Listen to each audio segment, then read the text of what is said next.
The first time Samuel Hayes saw Evangeline Thorne, she was standing like a raven against the wheat-gold prairie, her black dress a stark silhouette against the endless sky. It was 1887, and he had just inherited his father's ranch after 12 years of wandering, trying to outrun the ghosts of war and the weight of expectations he'd never been able to carry. She stood at the edge of Willow Creek's only cemetery, a bouquet of wild violets clutched in her gloved hands. Even from a distance, Samuel could see the townspeople giving her a wide berth, crossing themselves and whispering behind cupped palms. The widow in black, they called her, though Samuel learned later that her name was Evangeline, and she had been wearing mourning dress for nearly 6 years.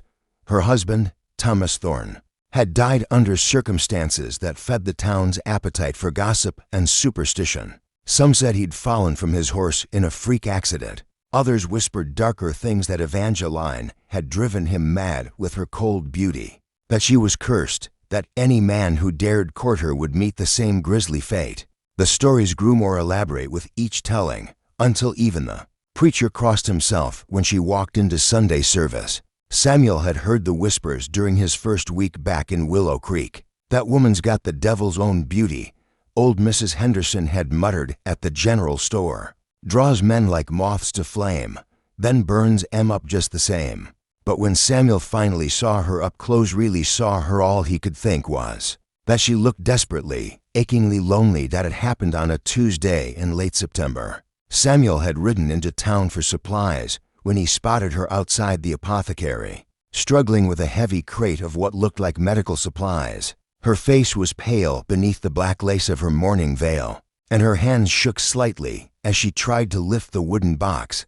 Without thinking, Samuel dismounted and approached her. "Ma'am, that looks mighty heavy. Might I offer some assistance?" Evangeline looked up sharply, her green eyes wide with surprise and something that might have been fear. For a moment, neither of them spoke. Then she straightened her shoulders and lifted her chin with a dignity that made Samuel's chest tighten. "That's very kind, but I can manage," she said, her voice soft but steady. "I'm sure you can," Samuel replied gently, "but there's no shame in accepting help when it's freely offered." Something in his tone must have reached her, because after a long moment, she stepped back. Samuel lifted the crate easily, noting the labels on the bottles and bandages inside. Medical supplies, enough to stock a small clinic. "Where would you like this, ma'am?" "My wagon, please. The black one there." She gestured to a modest wagon, hitched to a tired-looking mare.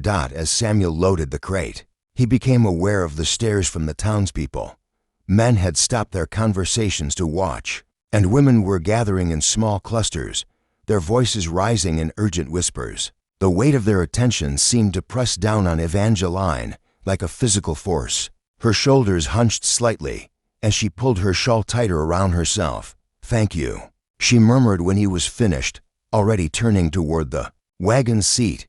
"Ma'am," Samuel called softly. She paused, one gloved hand on the wagon's edge. "You're very welcome, and if I may say so." He waited until she turned back to meet his eyes. "You're quite beautiful."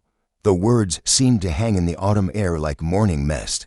Evangeline's lips parted in surprise, and for just a moment, the careful mask she wore slipped. Samuel saw something raw and vulnerable flicker across her features. Before she composed herself again, "You shouldn't say such things," she whispered. "People will talk." Samuel glanced around at the watching faces, then back at her. "Let them talk.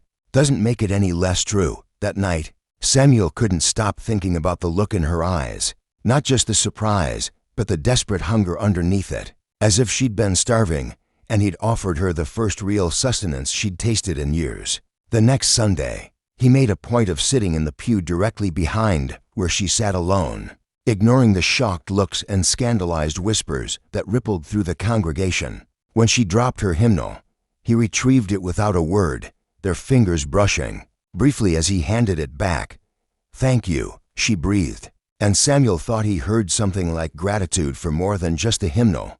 After that, he began finding excuses to cross paths with her. He learned that she ran a small clinic out of her late husband's house, treating anyone who came to her door regardless of their ability to pay. The medical supplies she'd been carrying were for a difficult birth she'd helped with the third baby she'd successfully delivered that month. "You're a healer," he observed one afternoon when he'd encountered her returning from a call to treat a rancher's injured son. Evangeline's green eyes searched his face warily. "Some would say I'm other things. Some people say a lot of things that ain't worth the breath they waste on them." It became a ritual of sorts. Samuel would find reasons to be in town when she was there, always ready with a kind word or a helping hand. He carried her supplies, fixed a loose wheel on her wagon, and once, when a group of drunken cowboys were making crude remarks as she passed, he simply stepped between them and her with a look that sent them scurrying away. The town watched this developing friendship with a mixture of fascination and horror. Bets were placed on how long it would take for Samuel Hayes to meet his doom. Some gave him a month. Others were more generous and allowed him until spring.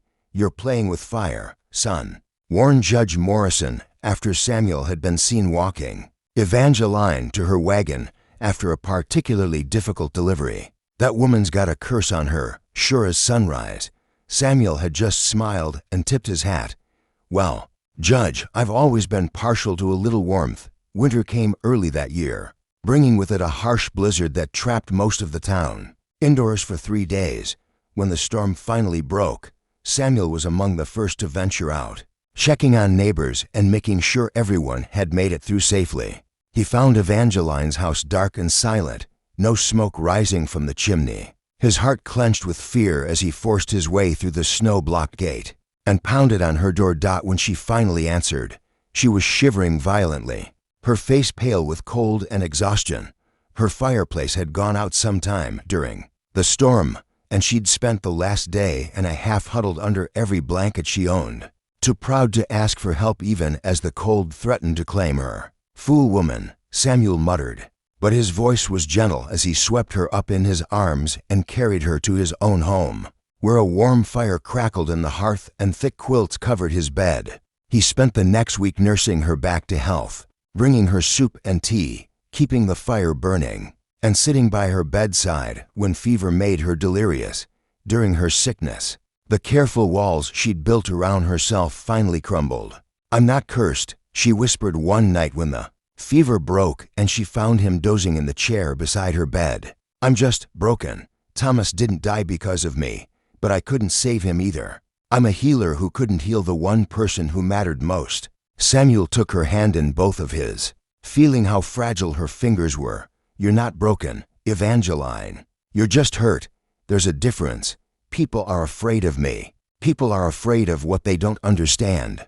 They see a woman who's strong enough to stand alone, and it threatens them. But I see something different." "What do you see?" she asked, her voice barely above a whisper. "I see the most beautiful woman I've ever known, inside and out. I see someone who's carried more pain than anyone should have to bear, but who still gets up every morning and helps others.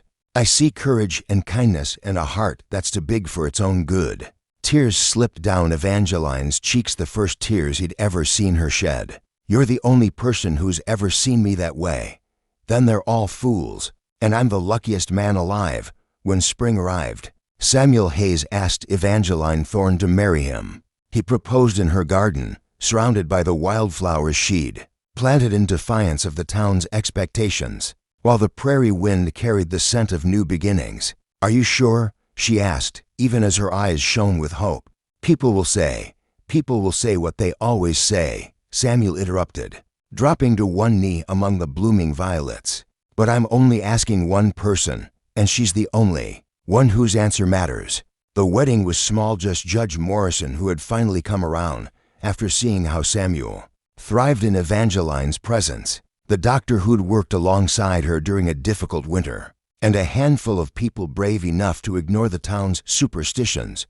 But as the years passed, even the most stubborn gossips had to admit that Samuel Hayes had never looked happier or more prosperous. His ranch flourished under their joint care, and Evangeline's medical practice grew as people slowly realized that the cursed widow was actually one of the finest healers the territory had ever known.